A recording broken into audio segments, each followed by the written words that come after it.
Hello again, and welcome to this week's episode of Lit Up with GreenFlame.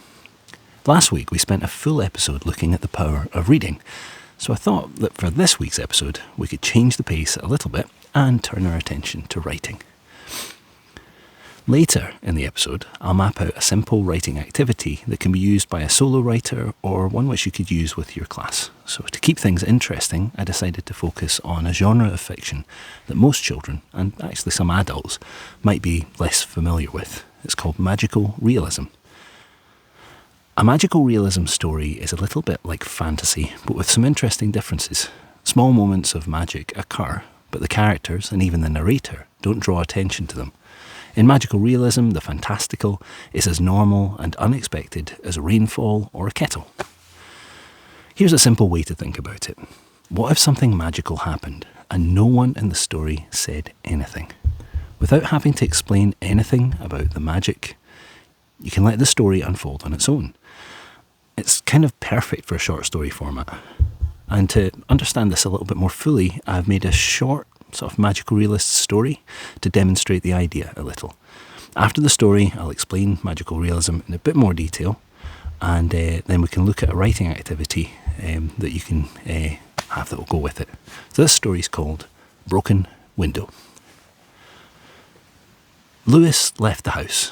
He didn't bother to call out bye. After all, he was the last one out.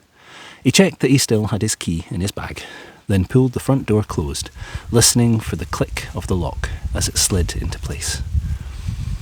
An echoing click sounded on his shoulder, and he reached up to tickle Miranda's chin. Miranda was a soft, silver-grey-coloured cockatiel parrot with a bright yellow crest and peachy orange cheek markings. That was her favourite spot for a tickle. Lewis reached into his pocket and lifted out a sunflower seed for her to nibble. The seed husk fell into Lewis's collar, and he wriggled to let it flop out from his untucked shirt and out onto the pavement. Right, come on girl, better get to school. I could do with some breakfast. Lewis was always first in the door for the breakfast club at school. It was the best way to be sure of a bowl of porridge and a piece of fruit from the top of the pile, which Miranda was always more than happy to share. They were about halfway to the school when they came to the supermarket. Miranda's weakness. Sure enough, she was off his shoulder and flying towards the fruit stand just inside the doors before Lewis could react.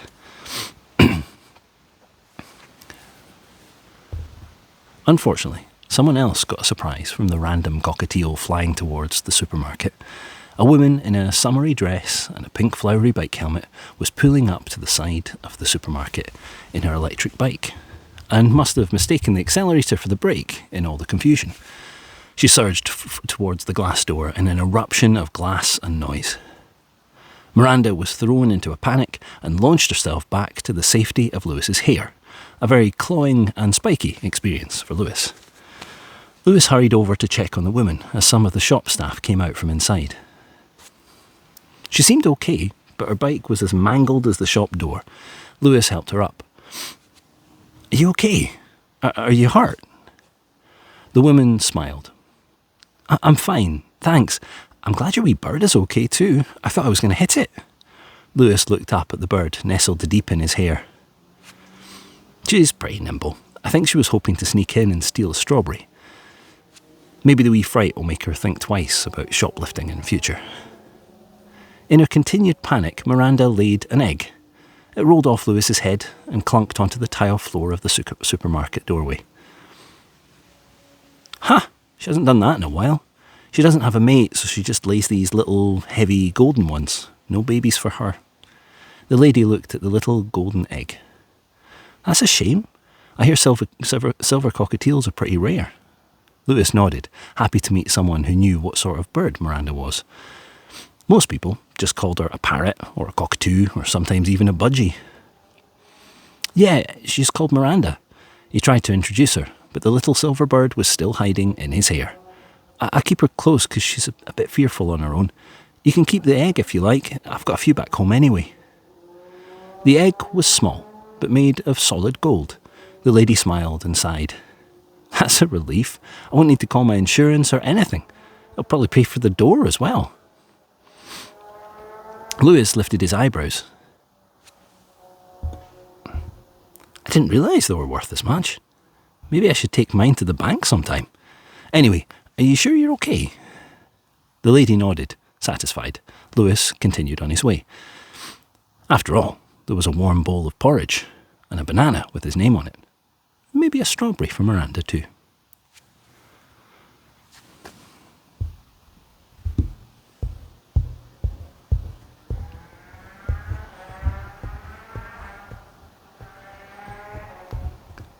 As you can see, magical realism feels a little like fantasy, but with a slightly different tone to it. If you're looking for a fresh way to spark creativity in your writing, or that of your class, then it doesn't hurt to change the parameters sometimes. Whether you're a writer trying to shake off some cobwebs or a teacher hoping to add a new twist to a class activity, what follows might help you. If you're sharing this with your class, it kind of helps to start with a clear idea of what a genre is. For what we'll be working on today, it'll be sufficient to say that a genre is a category of story. Book genres include categories like fantasy, sci-fi, mystery, and many more. Literary fiction is a genre often found on university reading lists. It can sometimes be seen as the more serious side of storytelling. And one of its subgenres, magical realism, mixes everyday life with magical moments in a way that is fascinating and quite different from typical fantasy books. The magic is subtle, unspoken, and completely mixed in with the ordinary and the everyday. Genre fiction is a term typically used for all the books that live in their own worlds outside of literary fiction. Genre fiction tends to dominate bookshop shelves.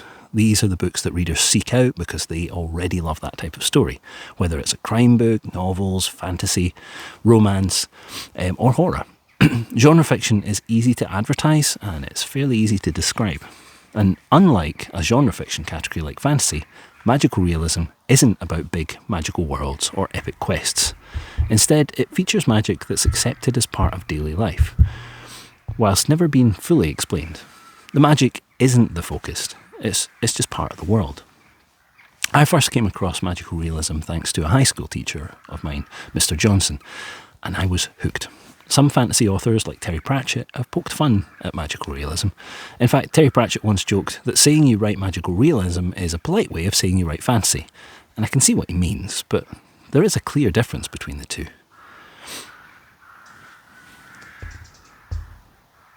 Magical realism is a literary style famously associated with Latin American writers like Gabriel Garcia Marquez, Jorge Luis Borges, and Isabel Allende.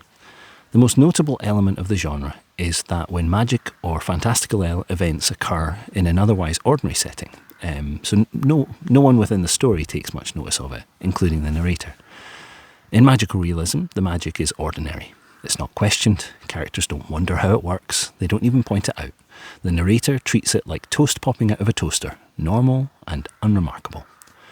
The focus is always on the human experience. Even if there's a ghost living in a tree or someone floating into the sky, it's all part of the background, not the point of the story. So take 100 Years of Solitude by Gabriel Garcia Marquez. It includes flying grandmothers, ghosts, and prophetic scrolls, all treated as normal parts of life. And that's magical realism. So, is it just literary fantasy?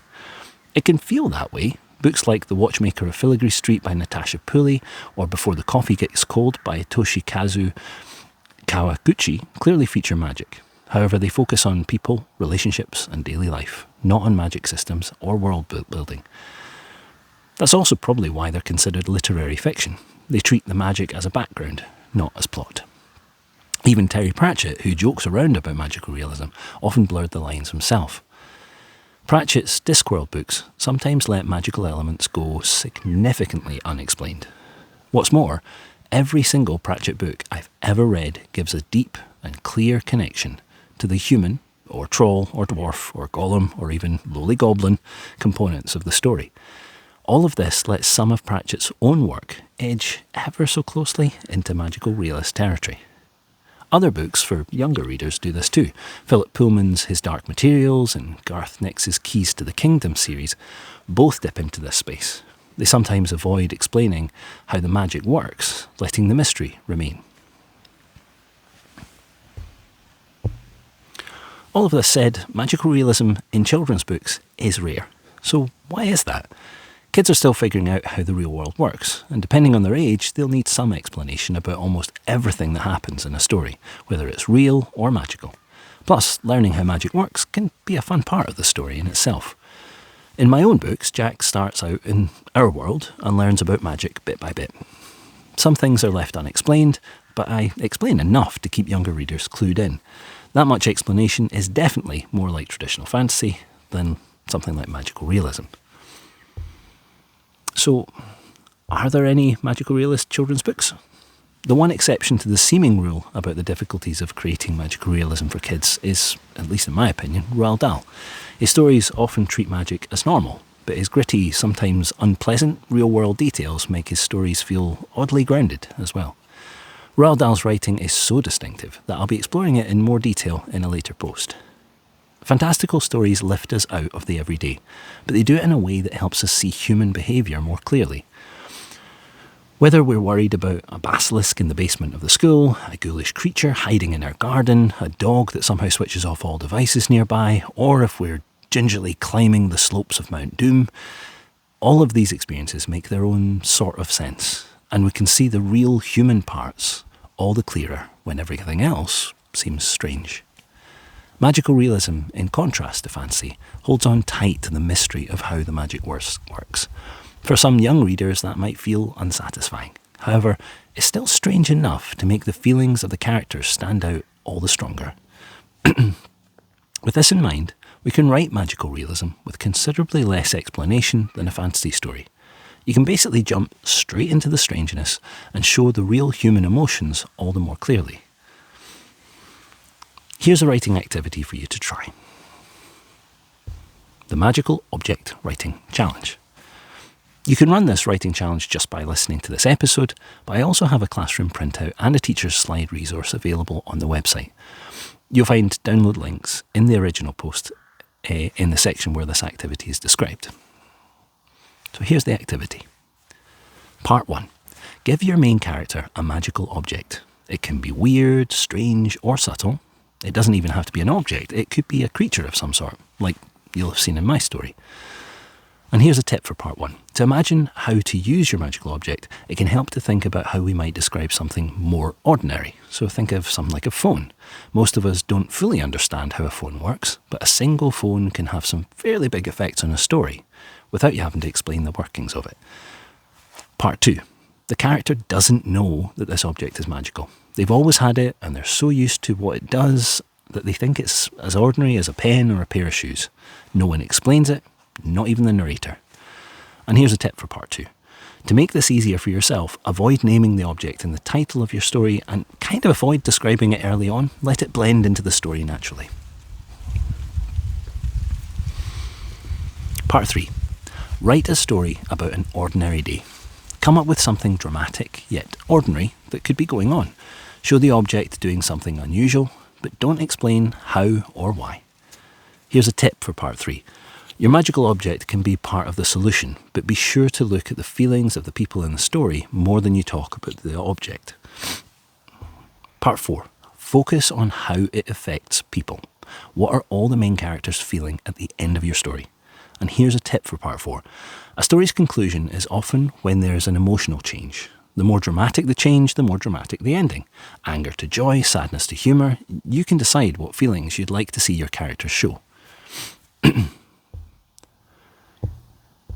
Here's an extra note, if you choose to use the worksheets that are provided. So the quadrants on the worksheet don't have to be in the order that your story goes in. So once you have notes for parts 1, parts 2, 3 and 4, you could grab a separate piece of paper or your jotter and write up your story there. This way, the notes from part 3, for example, could be used as your beginning, followed by the object ideas that you noted in part 1. You can use notes from part 2 to help you move the story along, whilst remembering to keep the magic subtle, and then finish your story using the notes from part 4. The order in which you use your 4 sets of notes is completely up to you, and it might change the rhythm of the story. This writing constraint helps sharpen your storytelling, and it also introduces students to the style and feel of a new, possibly unfamiliar genre of story in a fun and hopefully accessible way. Finally, what did your story teach you about yourself? It can feel strange to restrict your writing like this. One of the amazing things about writing fiction is how wild and open it can all feel. With a blank page in front of you, you can take the story literally anywhere. However, sometimes that freedom can be a bit of a problem. So when you have too many choices, just making a single choice can feel like the hard part of your storytelling.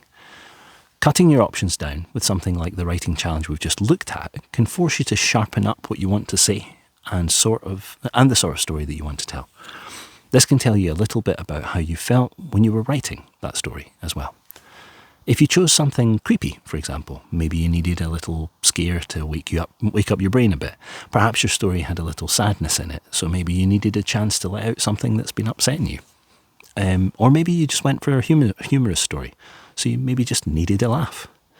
Writing fiction lets you deal with real emotions in imaginary ways, and magical realism offers a slightly different way to do that than more traditional genres.